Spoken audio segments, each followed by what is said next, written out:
Once a year, Star Citizen runs the in-game Invictus Launch Week event, sometimes called the Fleet Week, which tries to enthuse players around the ships in the game. The event returns from May 15th through 27th, 2025, with plenty on the schedule to experience, and the tagline, "Defending the Future." I'm Forrester, and this video will let you know what you might expect from the event this year for both existing and new players to try to help you get the most from it. So for new players, a big draw will be the Free Fly, which gives the opportunity to try Star Citizen without paying for anything, between May 15th and May the 27th. Usually you'll find details available on the Star Citizen website at that time, but in previous years it has been as simple as creating an account and entering a code into the Free Fly page on the website to gain temporary access to the game. If you are contemplating downloading the game as a new player, you might also want to find a new player guide to help you get started. There's one on this channel if that helps.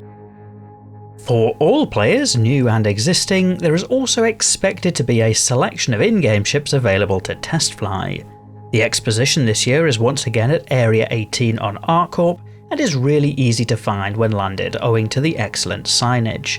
Since Fleet Week is all about naval-themed ships, the ships available to try tend to follow a military theme and rotate across different manufacturers on different days.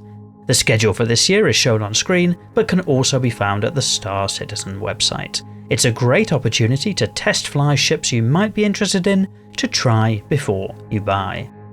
And buying is a big part of the event too, with out-of-game ship sales often running throughout the schedule, including ships that might go up for sale at limited times or in limited quantities. For players looking to customize their hangar to include specific ships, Fleet Week is one of the few opportunities across the year where availability tends to be a bit higher than at other times. Remember, however, most of the ships you can buy with cash can currently be bought in-game with in-game currency, so don't feel obliged to spend any cash if you don't want to. Of note this year is a slight change to the format of the exposition halls, as well as a greater focus on the components and gear that make up the ships. For example, the display of AI computer blades which buff performance characteristics of ships is a new exposition for this year.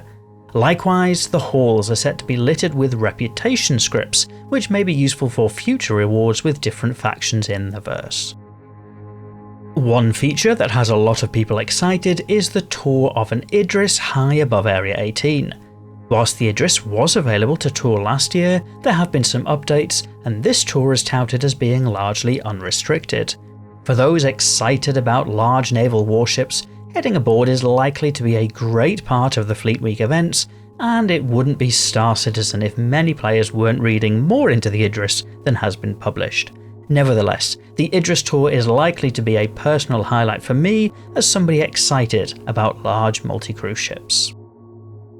These types of event can be great for galvanizing the community, getting people together to experience the fresh new content on offer, and enticing new players in to try out Star Citizen for the first time. But there is, however, one note of caution from many an experienced player who might suggest that sometimes server performance during these events, combined with the influx of new players, might negatively impact the experience. Accordingly, some do choose to stay away until the Fleet Week finishes, which is fair enough, but not me. I enjoy wandering around the halls, and I'm especially looking forward to stepping aboard the Idris once again this year. But what about you? Are you excited for Fleet Week, or plan to keep your distance? I look forward to reading your thoughts in the video comments. As always, if you are not yet subscribed to the channel but would like YouTube to show you more videos like this, then you might want to press that button. And if you thought this video was helpful, then pressing the like button will give me the prompt to make more videos like this in future. But otherwise, and as always, thank you for watching.